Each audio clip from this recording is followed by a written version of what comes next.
देखिए आज के वीडियो में हम बात करते हैं विद्युत ध्रुव की, और ये टॉपिक इतना इंपॉर्टेंट टॉपिक है। यूपी बोर्ड, सीबीएसई बोर्ड, कोई भी बोर्ड हो, एक क्वेश्चन विद्युत ध्रुव से 100% बनता ही बनता है। इसलिए आप लोग इस तरह तैयारी करें कि भाई अगर हमने विद्युत ध्रुव को कर लिया तो एक क्वेश्चन हम कर के आएंगे एग्जाम में। तो बेसिक से शुरुआत करते हैं कि विद्युत ध्रुव क्या है। What is the electric dipole. देखिए अगर एक चार्ज आपका माइनस का क्यू है और दूसरा प्लस का क्यू है, और उनको आप एक दूसरे से एक स्मॉल डिस्टेंस पे रख रहे हैं, तो ये जो सिस्टम होता है इसको कहते हैं विद्युत द्विध्रुव। ये जो सिस्टम है आपका, ये है इलेक्ट्रिक डायपोल, और इनके बीच की जो डिस्टेंस है उसको हम लेकर के चल रहे हैं 2L। अब तुम्हारे माइंड में ये प्रश्न आ सकता है कि सर 2L लेने की क्या जरूरत पड़ रही थी, L ले लेते, D ले लेते, 2 लगाने की जरूरत क्या पड़ी। तो ऐसा कुछ नहीं है, आपका अगर मन कर रहा है तो आप L मान सकते हो। केवल 2L इसलिए लिया गया है इसे, जब हम डेरिवेशन करते हैं तो बार बार हमें इसकी हाफ डिस्टेंस की जरूरत पड़ती है, और हाफ डिस्टेंस की जरूरत पड़ती है, फिर उस हाफ डिस्टेंस का स्क्वायर वगैरह होता है, तो फिर वो फैक्टर जैसा आता है बार बार उसमें। लेकिन जब 2L ले लेंगे तो हाफ डिस्टेंस की जरूरत पड़ेगी तो वो L हो जाएगी, इसलिए वहां समझना उसको कैलकुलेशन के लिए थोड़ा इजी रहता है, और कोई मैटर नहीं है। ठीक है, तो ये है विद्युत ध्रुव। Two equal and opposite charge separated by a small distance is called electric dipole. इसके बाद विद्युत ध्रुव आघूर्ण।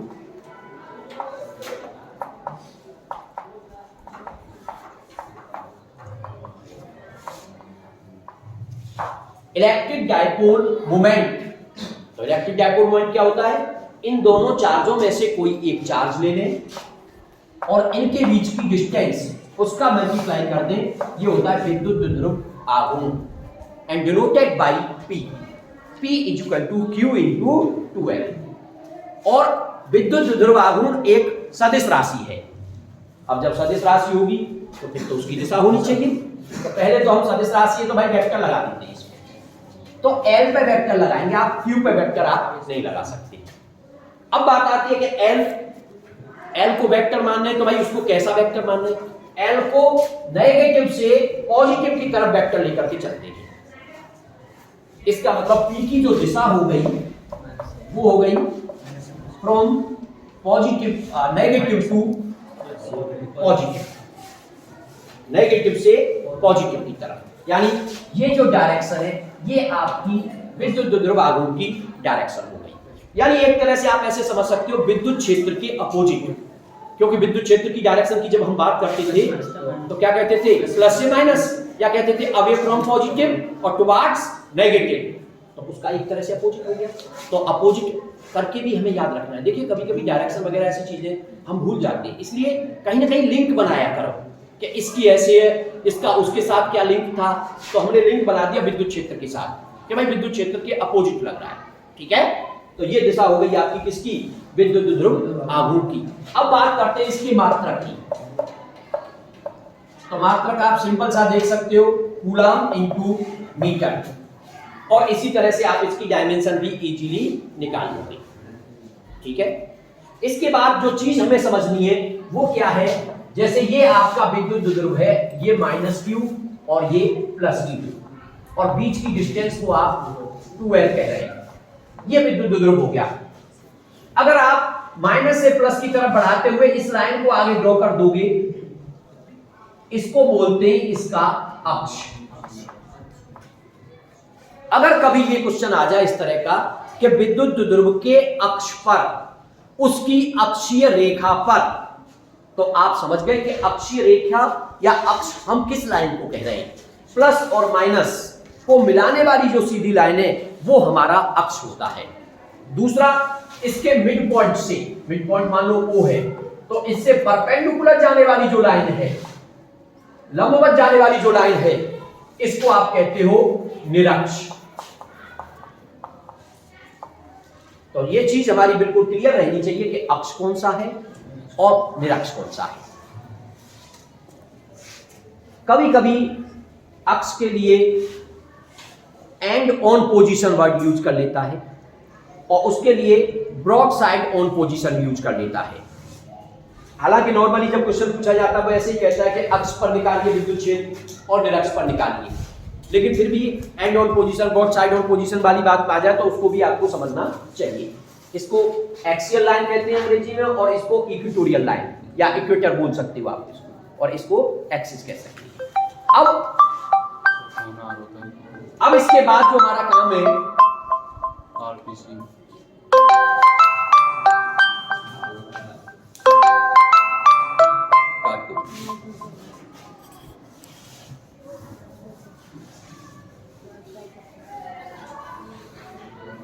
अब देखिए, अब जो हमारा काम है, हमारे दो डेरिवेशन है यहाँ पे।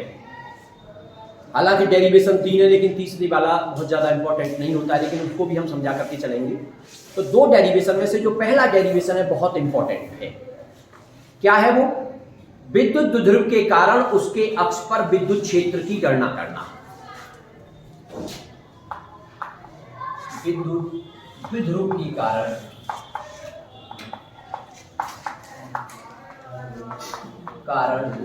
उसके अक्ष पर विद्युत क्षेत्र ज्ञात करना।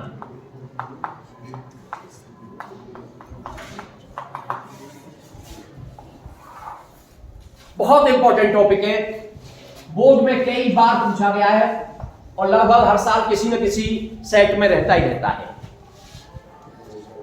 तो देखिए, हमें विद्युत क्षेत्र ज्ञात करना है, लेकिन विद्युत क्षेत्र ज्ञात करने के लिए अभी तक जो हमने पढ़ा है वो केवल एक ही कॉन्सेप्ट पढ़ा है, और वो कॉन्सेप्ट था बिंदु आवेश। अगर हमारा कहीं कोई बिंदु आवेश रखा है, मान लो ये Q आवेश रखा है, और इससे R दूरी पर विद्युत क्षेत्र निकालना है, तो E इक्वल टू K और Q अपॉन R। और दिशा की बात, प्लस आवेश से दूर, और अगर माइनस है तो माइनस की ओर। केवल इतना कॉन्सेप्ट हमने विद्युत क्षेत्र निकालने का अब तक पढ़ा है, और अब हम निकालने जा रहे हैं विद्युत द्विध्रुव के कारण। तो हमने विद्युत द्विध्रुव ले लिया, माइनस Q और ये प्लस Q। एक चीज का जरूर ध्यान रखना कि माइनस को हमेशा आप इसी साइड में लेकर के चले, अदरवाइज उसमें दिक्कत होने लग जाती है, क्योंकि हम जो एक्सिस लेते हैं वो एक्सिस ये वाला नेगेटिव से पॉजिटिव की तरफ, यानी P की जो डायरेक्शन है ना, तो P की डायरेक्शन में जो लाइन ली जाती है उसको पॉजिटिव एक्सिस की तरह लिया जाता है। अगर आपने उसको उल्टा ले लिया तो थोड़ी सी प्रॉब्लम आपको कहीं ना कहीं जो आप किताबों में पढ़ोगे, और फिर जब आप सॉल्व करने बैठोगे वहां तो तुम्हें ऐसा लगेगा अजीब सा हमारा फिगर भी उल्टा बन रहा है, और हो सकता है नेगेटिव साइन का डिफरेंस भी उसमें आने लग जाए। इसलिए हमेशा इस चीज का विशेष ध्यान रखें कि जब भी हम डेरिवेशन करें तो नेगेटिव वाले चार्ज को इस साइड में रखें और पॉजिटिव वाले चार्ज को इस तरफ रखें। और ये जो आपकी लाइन आगे जा रही है, ये हो गया उसका अक्ष, और अक्ष पर आप कह रहे हो कि भाई यहां पर कोई बिंदु है P। मान लीजिए ये कोई बिंदु P है, और P पर आपको विद्युत क्षेत्र निकालना है E। जबकि आप ये मान करके चल रहे हैं जो डायपोल था उसका मिड पॉइंट O था, और मिड पॉइंट से इस बिंदु P की जो डिस्टेंस है उसको आपने क्या मान लिया R, और इन डिस्टेंस को आप 2L लेकर के चलते थे, तो अगर आधी आधी डिस्टेंस की बात करोगे तो वो कितनी हो जाएगी? LL। इस पॉइंट को A और इस पॉइंट को B। अगर मैं फिगर में ही शो करना चाहूं कि भाई A से और P तक की डिस्टेंस क्या होगी, तो ये हो जाएगी R प्लस L। और अगर हम B से डिस्टेंस की बात करना चाहें तो वो हो जाएगी आपकी R माइनस L। तो इस तरह से हमने तीनों डिस्टेंसों को शो कर दिया। कॉन्सेप्ट हमारे पास ये है कि अगर कहीं कोई चार्ज रखा होता है तो उससे R डिस्टेंस पर इलेक्ट्रिक फील्ड का ये फॉर्मूला है। और बाद में हमने तुम्हें ये भी बताया था कि अगर कहीं बहुत सारे चार्ज रखे हों और किसी बिंदु पर विद्युत क्षेत्र निकालना है हमें, तो पहले एक से निकालते हैं, फिर दूसरे से निकालते हैं, फिर तीसरे से निकालते हैं। ऐसे मान लो कि ये कोई डेरिवेशन नहीं है, ये तो एक छोटा सा न्यूमेरिकल है बस, और दो चार्ज रखे हुए हैं और दोनों की वजह से हमें इलेक्ट्रिक फील्ड निकाल देना, बस ये सिंपल सा एक न्यूमेरिकल है। ऐसे मान लीजिए आप, जो डेरिवेशन वाला डर होता है ना उसे खत्म करना है, तो ये मान लो सिंपल सा न्यूमेरिकल, और केवल दो चार्ज रखी, एक बार एक से निकाल दें, दोबारा में दूसरे से निकाल दें, और दोनों की डायरेक्शन को रिप्रेजेंट कर दें। और अगर डायरेक्शन एक तरफ आ जाए तो आपस में प्लस, और अपोजिट आ जाए तो माइनस, बड़े वाले में से छोटे वाला। और अगर किसी एंगल पर आ जाए तो जो कोण वाला मैंने बताया था डिस्ट्रीब्यूशन का, आप उसको अपने कंपोनेंटों में डिवाइड करके जब सॉल्व करते थे या उनके बीच का एंगल निकाल करके सॉल्व करते थे, फिर वो वाला तरीका आप लगा देंगे। तो सिंपल सा आप एक न्यूमेरिकल मान करके चलिए। तो क्या करें भाई, पहले चलिए पहले माइनस क्यू की वजह से निकालते हैं। तो हम लिख देंगे माइनस क्यू के कारण बिंदु P पर विद्युत क्षेत्र। तो जब आप माइनस क्यू के कारण निकालोगे, माइनस क्यू के कारण बिंदु P पर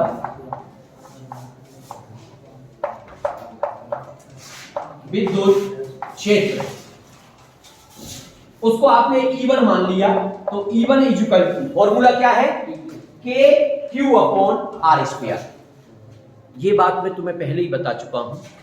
जब भी वेक्टर क्वांटिटी आप कैलकुलेट कर रही हो, और वेक्टर का क्वांटिटी क्या क्या होते हैं, बल और विद्युत क्षेत्र दोनों ही वेक्टर है, दोनों ही सदिश हैं, तो आवेश का कभी भी साइन मत लगाना, क्योंकि उस साइन से क्या आएगी, दिशा।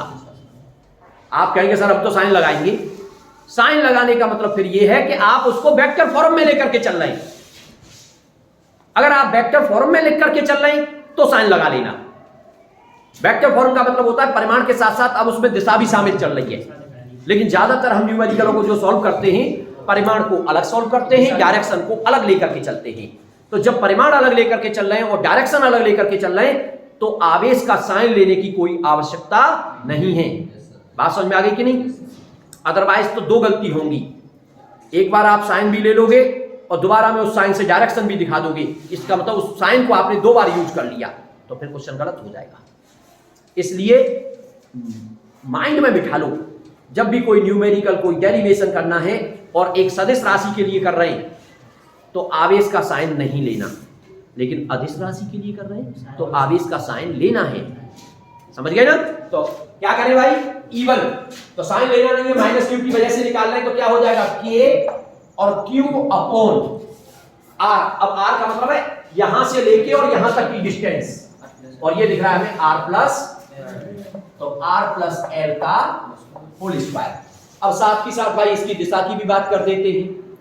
अब दिशा तुम देखोगे तो दिशा उस पॉइंट पे निकाली जाती है जहां विद्युत क्षेत्र निकाल रहे हो, P।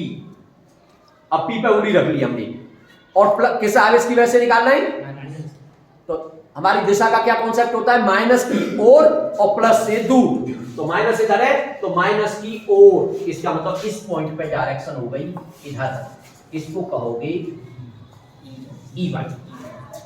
इसका मतलब चाहो तो यहां दिखा सकते हो दिशा किधर हो गई, PA की ओर, और इसको मान लोगे आप इक्वेशन फर्स्ट। अब भाई सेकंड पॉइंट क्या रहेगा, अब की बार भाई इसकी वजह से निकालो, दो ही तो पॉइंट है इसमें, एक बार प्लस की वजह से निकालना है, एक बार माइनस की वजह से निकालना है, और तो कुछ है ही नहीं। तो अब प्लस की वजह से, अब आप अगले स्टेप में कहेंगे प्लस क्यू आवेश के कारण,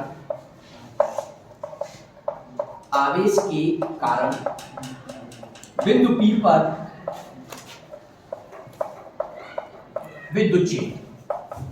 जब प्लस क्यू आवेश की वजह से निकालोगे, उसको मान लो हमने E2 मान लिया, तो K और Q अपॉन, अब प्लस क्यू कहां रखा है, B पर, तो B से लेकर के P तक की डिस्टेंस R माइनस L, तो R माइनस L का होल स्क्वायर। और इसकी डायरेक्शन की बात की जाए तो प्लस, और पॉइंट P पे तो प्लस से दूर, यानी पॉइंट P पे दूर, ये हो गया आपका E। आप डायरेक्शन लिख सकते हो BP की ओर, और इक्वेशन इसको मान लिया आपने सेकंड। अब कुल मिलाकर के काम आपका रह गया फिगर को देखने का, और E1 और E2 की डायरेक्शन देखते हैं आप, तो क्या पता चल रहा है कि भाई ये तो एक दूसरे के अपोजिट आ रही है, तो विपरीत आ रही है तो माइनस हो जाएगा। अब बस ये पता लगाना है कि कौन सा बड़ा है और कौन सा छोटा है। अब बड़ा और छोटा पता लगाने के लिए कुछ बच्चे यहां बहुत बड़ी गलती करते हैं, वो क्या देखते हैं कि R प्लस L यानी ये बड़ा है और R माइनस L ये छोटा है, तो इसको तो बड़ा बता देते हैं, इसको छोटा गलत। लेकिन है क्या, R प्लस L डिवाइड में है, R प्लस L का होल स्क्वायर डिवाइड में है, और डिवाइड में बड़ी चीज का जब डिवाइड किया जाता है तो आंसर छोटा आता है, और छोटी का डिवाइड करते हैं तो आंसर बड़ा आता है। इसलिए यहाँ पे E2 बड़ा है और E1 आपको क्लियर दिख रहा है। तब आप कहेंगे, तब कुल विद्युत क्षेत्र, तो कुल विद्युत क्षेत्र आप निकालेंगे, तो कुल विद्युत क्षेत्र E इक्वल टू हो जाएगा E2 माइनस E1। और यहां यही ध्यान रख लो कि कुल विद्युत क्षेत्र जो आ रहा है उसकी दिशा किधर होगी, E2 की तरफ, जो ज्यादा वाला है उसकी तरफ। और E2 फिगर में किधर दिख रहा है, इधर। ये इस यानी E जो आ रहा है हमारा, ये E, इसकी दिशा इधर आ रही है। और P की दिशा किधर थी, माइनस से प्लस की तरफ, P की दिशा भी इधर है। इसका मतलब P और E जो निकल के आया वो एक ही डायरेक्शन में निकल करके आ रहे थे। तो ये चीज आपको ध्यान रखनी है। अब आगे सॉल्व करते हैं, वैल्यू लगा दीजिए भाई। E इक्वल टू E2 की वैल्यू देखिए, हम डायरेक्ट थोड़ा सा कॉमन ले लेते हैं। तो के क्यू कॉमन ले लिया। अब के क्यू को कॉमन ले लोगे, इसमें से बचा 1/r माइनस एल का होल स्क्वायर और माइनस 1/r प्लस एल का होल स्क्वायर। अब कुछ नहीं है, अब तो मैथमेटिक्स बचा है बस। आप इसको मैथमेटिकली सॉल्व करते चले जाएंगे। E इक्वल टू के क्यू कॉमन ले रखा है, इन दोनों में एलसीएम ले सकते हो आप, और एलसीएम लेकर के इसको सॉल्व कर दोगे। एलसीएम देखिए, एक ब्रैकेट में r माइनस एल और एक में r प्लस एल, तो ये हो जाएगा एक तरह से r square minus a square minus b square. तो के क्यू और नीचे ये r square minus L square का होल स्क्वायर। अब इसका मल्टीप्लाई इधर और इसका मल्टीप्लाई इधर, तो r प्लस एल का whole square minus r minus l का होल स्क्वायर। अब ऊपर वाले उसको सॉल्व करने के फिर से दो तरीके, कि या तो होल स्क्वायर खोल दो और या फिर उसमें a square minus b square फिर से लगा दो। तो a square minus b square यानी ये प्लस ये और एक बार ये माइनस ये। तो E इक्वल टू के क्यू,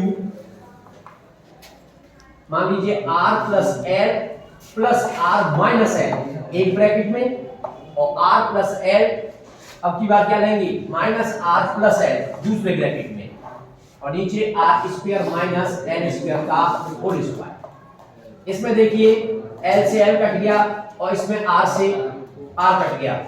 E इक्वल टू के Q 2r into 2l upon r square minus L square का होल स्क्वायर। लेकिन अभी हमने एक टॉपिक पढ़ा था, विद्युत ध्रुव आघूर्ण।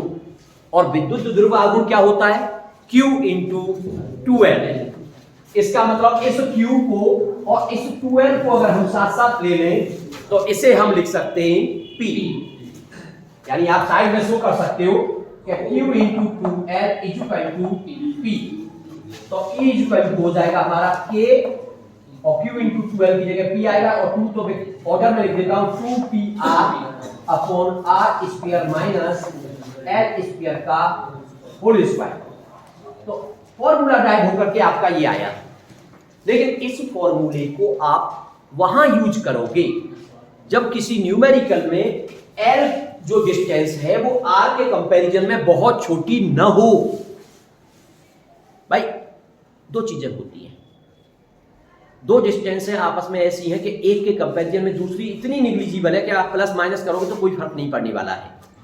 लेकिन अगर उससे प्लस माइनस करने में फर्क पड़ रहा है यानी वो निग्लिजिबल नहीं है, तब आप इस फॉर्मूले को यूज करोगे। और अगर मान लीजिए हम डेफिनेशन की बात कर रहे हैं तो ये वाला हमारा फॉर्मूला है, लेकिन कब, जब एल की वैल्यू भी बड़ी वैल्यू हुआ करेगी आर के कंपैरिजन में, आर के कंपेरेबल हुआ करेगी। लेकिन according to the definition of electric dipole moment, भाई डेफिनेशन तो ये कहती है ना कि जो डिस्टेंस है वो क्या है, अल्प है। अब जब डिस्टेंस छोटी है तो उसका स्क्वायर तो और भी छोटा हो जाता है। भाई जब आप फैक्टर में लेते हो 1/2 और स्क्वायर करोगे तो क्या हो जाएगा 1/4, तो और छोटा हो गया ना। इसका मतलब जब L छोटा है तो L स्क्वायर तो और भी छोटा हो जाएगा। तो आप कह सकते हैं कि if L square is very very less than R square, L square अगर R स्क्वायर के कंपैरिजन में बहुत छोटा होगा तो आप L स्क्वायर को छोड़ दोगे।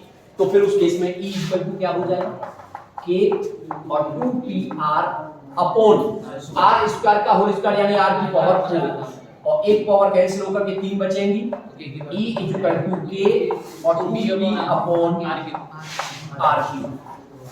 या चाहे तो इसे लिख सकते हैं E इक्वल टू K की जगह पर चलो 1/4 पाई एप्सिलॉन नॉट लगा देते हैं और 2P अपॉन R क्यूब। यहां से अगर हम देखें तो हमें दिखाई दे रहा है कि E इज प्रोपोर्शनल 1/r³, जबकि बिंदु आवेश के कारण अगर हम निकालते थे, ये बिंदु आवेश था Q और r डिस्टेंस पे E निकालते थे, तो E इज प्रोपोर्शनल 1/r²। तो ये आपके माइंड में क्लियर होना चाहिए, ये आपके माइंड में क्लियर होना चाहिए कि कौन सा E 1/r² के प्रोपोर्शनल है और कौन सा E 1/r³ के प्रोपोर्शनल है। कभी कभी स्टूडेंट कंफ्यूज हो जाता है, तो क्लियर रखो, बिंदु आवेश की वजह से जो विद्युत क्षेत्र आता है वो 1/r² के प्रोपोर्शनल होता है, और जबकि विद्युत विध्रुव के कारण आता है वो 1/r³ के प्रोपोर्शनल होता है। तो क्लियर माइंड में रहना चाहिए पहले से। अब थोड़ा सा इसको सदिश रूप में और लिख देते हैं भाई। तो सदिश रूप के लिए E और P की दिशा देखो, तो देखो अभी अभी जो फिगर बनाया था E की दिशा भी इधर आ रही थी और P की दिशा भी इधर थी। इसका मतलब केवल E पे वेक्टर लगा दोगे सदिश रूप के लिए, E पर वेक्टर और 1/4πε0 और 2P पे वेक्टर अपॉन r। तो इस तरह से ये इसका हो गया सदिश रूप।